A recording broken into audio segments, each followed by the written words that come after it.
तो हेलो बच्चा पार्टी, आपका स्वागत है कंप्यूटर विद नीतीश के इस यूट्यूब चैनल पे। आज के इस वीडियो में हम लोग बात करने वाले हैं नंबर टूल्स के बारे में। तो देखिए, नंबर टूल्स क्या होता है। नंबर टूल्स एक एक्सेल का बहुत ही ज्यादा यूज में लेने वाला एक टूल ग्रुप्स है, और आज हम लोग इसी के बारे में बात करने वाले हैं। तो सबसे पहले मैं आपको शो कर देता हूँ। जैसे ही आप यहाँ नंबर ग्रुप्स में जाइएगा और यहाँ पे ड्रॉप डाउन लिस्ट पे क्लिक कीजिएगा, तो यहाँ पे आपको डिफरेंट टाइप्स के ग्रुप्स दिख रहे होंगे। सबसे पहला है number, currency, account, accounting, short date, long date, timing, percentage, fraction, scientific और टैक्स। और यहाँ पे देखिएगा तो मैंने इन सब का क्या है, एक सेपरेटली कॉलम बना दिया है। तो आप हम लोग इसमें जो है प्रैक्टिकली बात करने वाले हैं इन टूल्स के बारे में। तो देखिए, सबसे पहले क्या है कि आप मैनुअली अगर आप चाहें तो यहाँ पे नंबर लिख सकते हैं। सपोज डेट में यहाँ मैनुअली नंबर लिख ले रहा हूँ कुछ भी, और फिर यहाँ पे एंटर कर रहा हूँ। ठीक है, यहाँ पे जब मैंने एंटर किया तो यहाँ पे देखिए, यहाँ पे इसको सिलेक्ट कर लीजिए, और सिलेक्ट करने के बाद कुछ नेगेटिव नंबर भी आप इसमें लिख सकते हैं। सपोज दैट मैं माइनस इतना लिख दे रहा हूँ। ठीक है, -555 लिख दे रहा हूँ। और उसके बाद क्या है, जब आप इसको यहाँ पे सिलेक्ट कीजिएगा तो देखिए, सिलेक्ट करने का भी मैंने शॉर्ट ट्रिक आपको बता रखा है। कंट्रोल प्लस शिफ्ट और डाउन एरो कीजिएगा तो यहाँ का जो पूरा आपका रो है वो यहाँ पे पूरा सिलेक्ट हो जाएगा, जहां तक आपने लास्ट में लिखा है। उसके बाद क्या है, मुझे यहाँ पे जाना है आपको ड्रॉप डाउन लिस्ट में लेके, और यहाँ पे नंबर पे आप जैसे क्लिक कीजिएगा, नंबर पे क्लिक करने के बाद क्या है कि यहाँ पे ये आपका क्या आ गया, नंबर फॉर्मेटिंग पे आ गया। अब नंबर फॉर्मेटिंग के अंदर और भी बहुत सारी चीजें, जैसे कि मोर नंबर फॉर्मेट में जाइएगा आप, तो यहाँ पे देखिए, यहाँ पे एक अलग से आपका बॉक्स ओपन होके आगे क्या दिख रहा है, यहाँ पे नेगेटिव नंबर्स है ना। अगर सपोज दैट ये पूछ रहा है कि अगर कोई नंबर हमारा नेगेटिव के अंदर है तो आप उसको कैसे शो करना चाहते हैं। आप उसमें माइनस का साइन एज इट इज जैसा है वो वैसा रहना देना चाहते हैं, या फिर आप यहाँ पे रेड कलर में उसको शो करना चाहते हैं विदाउट माइनस का साइन, या फिर माइनस के साइन के साथ आप रेड कलर में उसको शो करना चाहते हैं। और इसके यहाँ पे ये देखिए क्या है, यूज थाउजेंड सेपरेटर। अब यहाँ पे ये क्या होता है, यूज थाउजेंड सेपरेटर का मतलब क्या होता है, जैसे कि मान लीजिए 1000 के बाद यहाँ पे आपका कोमा लग जाएगा। और उसके बाद ये देखिए, यहाँ पे बोला डेसिमल प्लेस। क्या आप नंबर के बाद डेसिमल रखना चाहते हैं, तो सपोज दैट अभी तो मुझे नहीं रखना है, मैं जीरो कर देता हूँ। और जैसे ही मैं यहाँ पे ओके करता हूँ तो यहाँ देखिए, ये आपका फॉर्मेट कुछ इस टाइप का आ गया। यहाँ पे क्या आ गया, जो नेगेटिव नंबर थे बच्चे वो रेड हो गया, और उसके बगल में जो माइनस था वो एज इट इज वहां पे आ गया। अच्छा, एक प्रॉब्लम आप लोग यहाँ पे फेस करते होंगे, अगर आप लोग 12 डिजिट, सपोज डेट आप लोग अगर 12 डिजिट का नंबर लिखते हैं या 11 डिजिट से ज्यादा का नंबर लिखते हैं, तो देखिए आपका क्या प्रॉब्लम यहाँ पे आता होगा। जैसे मैं यहाँ पे लिखता हूँ 3 4 5 6 7 8 9 10 11 12, और जैसे ही मैं एंटर किया तो यहाँ पे हैश आ गया।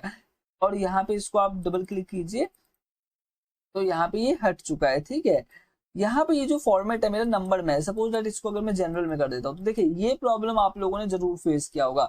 यहाँ पे ये साइंटिफिक के अंदर आ गया, डिफॉल्ट करके ये साइंटिफिक नंबर ग्रुप्स के अंदर आ गया। तो इसको हटाने का क्या तरीका है, अगर आप सपोज दैट 11 से ज्यादा नंबर का अगर लिख रहे हैं, 11 डिजिट से ज्यादा नंबर आप लोग लिख रहे हैं, तो आप लोग क्या करते हैं, यहाँ पे जो है ये प्रॉब्लम आ जाता है कि यहाँ E+11 आ जाए। तो E+11 का मतलब क्या है, एक नंबर ये रहा और 11 नंबर और ज्यादा एक्स्ट्रा है।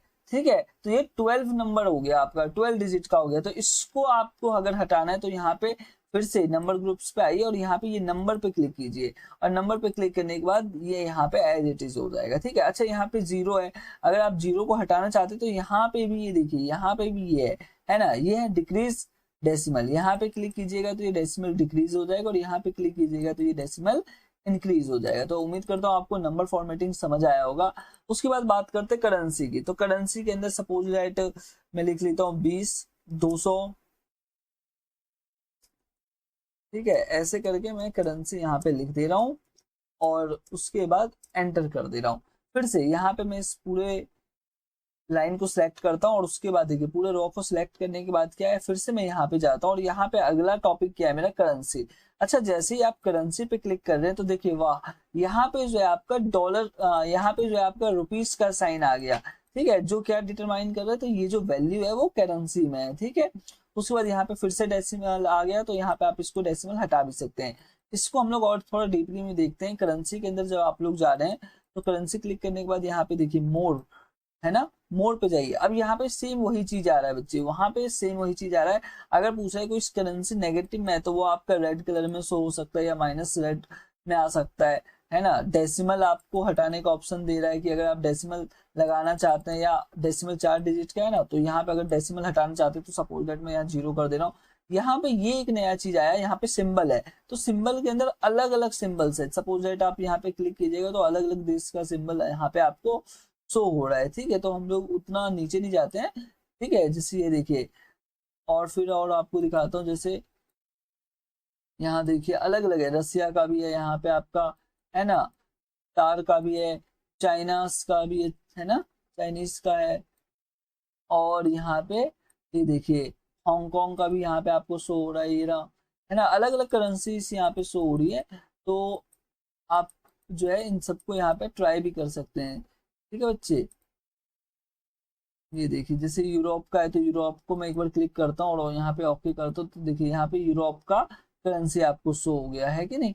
तो फिलहाल इसको मैं डिफॉल्ट अपना रुपीस में रहने देता हूँ। अब देखिए अकाउंटिंग की बात करते हैं। अगर अकाउंटिंग के अंदर मैं आपको दिखाऊं, सपोज दैट मैं यहाँ 200 400 एंटर यहाँ पे मैं करते जा रहा हूँ, ठीक है। यहाँ पे ये ऐसे हो गया। अब बच्चे यहाँ पे देखिए, यहाँ पे मैं फिर से इसको सिलेक्ट करता हूँ और यहाँ पे क्लिक करने के बाद फिर से मैं क्या जाता हूँ, अकाउंटिंग पे जाता हूँ, है ना। चाहे तो आप यहाँ से भी जा सकते हैं, और चाहे तो अकाउंटिंग का यहाँ पे भी फॉर्मेट दिया है, यहाँ पे भी आप क्लिक कर सकते हैं। अब देखिए सर यहाँ पे आपका बताओ नया क्या है, यहाँ पे अकाउंटिंग में भी वही चीज आ रही है, ठीक है। और ये करेंसी के अंदर मैं पहले इसको करेंसी के अंदर यहाँ पे क्या कर देता हूँ, करेंसी में सिलेक्ट कर देता हूँ, ठीक है। अच्छा सर यहाँ पे आपका नया क्या चीज है ये बताओ आप।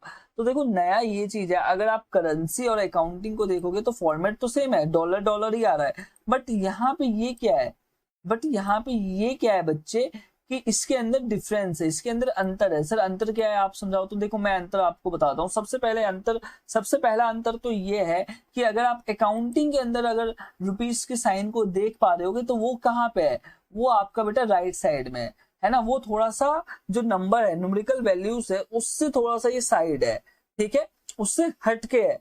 और उसके बाद देखो अगर मैं सपोज दैट यहाँ 200 है ना, यहाँ पे जाके अगर मैं इसको 0 कर देता हूँ, इसकी वैल्यू को क्या कर देता हूँ, 0 कर देता हूँ और एंटर करता हूँ, तो यहाँ पे क्या है, यहाँ पे आपका, यहाँ पे क्या आ रहा है, यहाँ पे आपका क्या है, अकाउंटिंग रुपीस डैश करके आ रहा है। और अगर यहाँ पे मैं इसको 0 कर देता हूँ, अगर यहाँ पे मैं इसको क्या कर देता हूँ, 0 कर देता हूँ, तो देखो यहाँ पे रुपीस 0 आ रहा है, ठीक है। यहाँ पे अकाउंटिंग क्या आ रहा है, डैश आ रहा है, और यहाँ पे रुपीस 0 आ रहा है। तो देखो दो अंतर होता है भाई, अगर आप करेंसी और अकाउंटिंग यूज कर रहे हो तो देखो सिंबल्स तो सेम आएगा। रुपीस का सिंबल लोगे तो दोनों में रुपीस का आएगा, डॉलर का लोगे तो डॉलर का आएगा, है ना। अगर यूरोपियन सिंबल लोगे तो यूरोपियन करेंसी का सिंबल आएगा। बट यहाँ अंतर क्या रहता है, अगर आप लोग यहाँ पे वैल्यू को 0 करते हो तो अकाउंट के अंदर ये डैश आ जाता है, और करेंसी के अंदर यहाँ पे 0 आ जाता है। दूसरा अंतर क्या रहता है, अकाउंट के अंदर क्या होता है, ये आपका लेफ्ट साइड में शो होता है, और बट करेंसी के अंदर ये नंबर्स के ठीक सामने शो होता है। उसके बाद देखिए शॉर्ट डेट और लॉन्ग डेट। सपोज डेट आज की तारीख कितनी है, आज की तारीख है बेटा 16 तारीख, ठीक है। 16 तारीख 9वां महीना 2024, और मैं यहाँ एंटर करता हूँ। अब जैसे ही एंटर किया तो सबसे पहले क्या है, शॉर्ट डेट। अब शॉर्ट डेट पे जाके यहाँ पे मैं मोर पे जाता हूँ। मोर पे यहाँ पे देखिए डेट के अंदर यहाँ पे ऐसा ऐसा यहाँ पे आपको शो हो रहा होगा, ठीक है। यहाँ पे जाके ये देखिए शॉर्ट डेट का ऑप्शन है, शॉर्ट डेट पे मैं गया, शॉर्ट डेट पे ऑप्शन क्या है, जो आप लोग डेट लिखोगे सेम वैसा ही डेट आएगा, ठीक है, इसमें ज्यादा कुछ नहीं आएगा। बट अगर लॉन्ग डेट के अंदर मैं अगर लॉन्ग में जाके यही डेट लिखता हूँ, सपोज 16 तारीख, ठीक है, 9वां महीना 2024, और एंटर प्रेस करता हूँ। अब यहाँ देखिए लॉन्ग डेट के अंदर बहुत सारे ऑप्शन आएंगे, आप लॉन्ग डेट पे जा रहे हैं। अब लॉन्ग डेट पे जैसे ही आपने क्लिक किया तो क्या आ गया, 16 तारीख सितंबर 2024, ठीक है। तो ये पूरा एक अपना वैल्यू के अंदर आ गया। अगर यहाँ पे लॉन्ग डेट के अंदर जाके आप मोर पे क्लिक करिएगा तो देखिए लॉन्ग डेट के अंदर और भी बहुत सारे ऑप्शन हैं।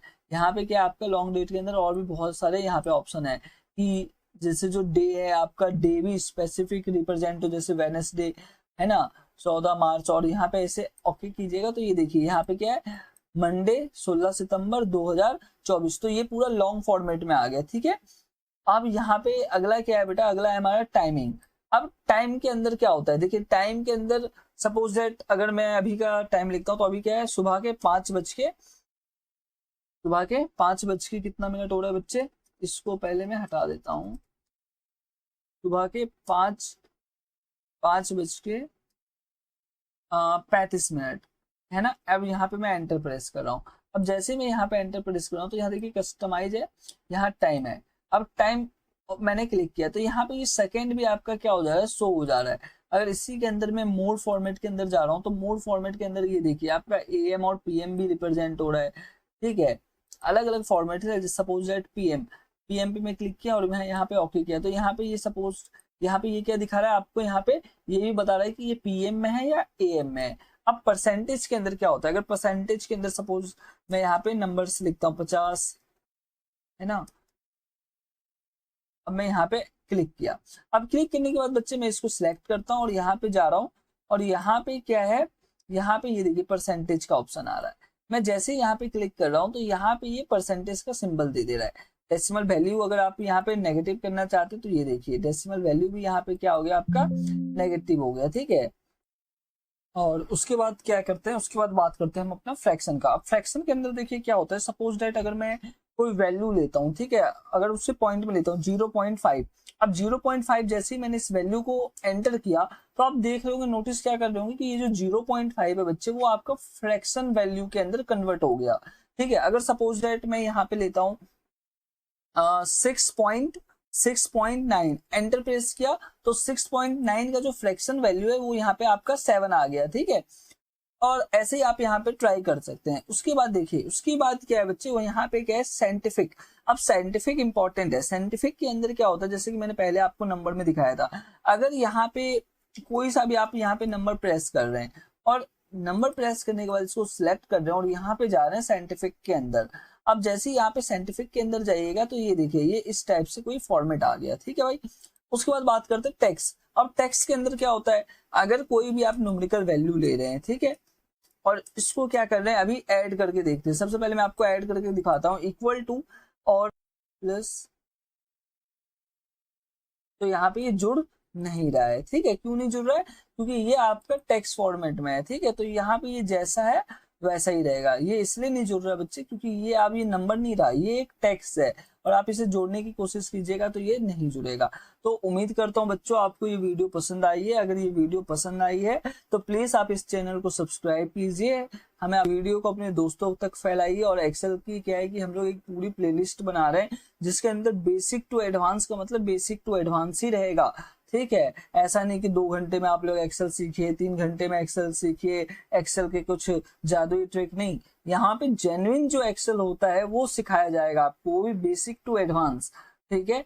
तो please like this video, share this video and also comment this video. Thank you बच्चों, आपका धन्यवाद इस वीडियो को देखने के लिए।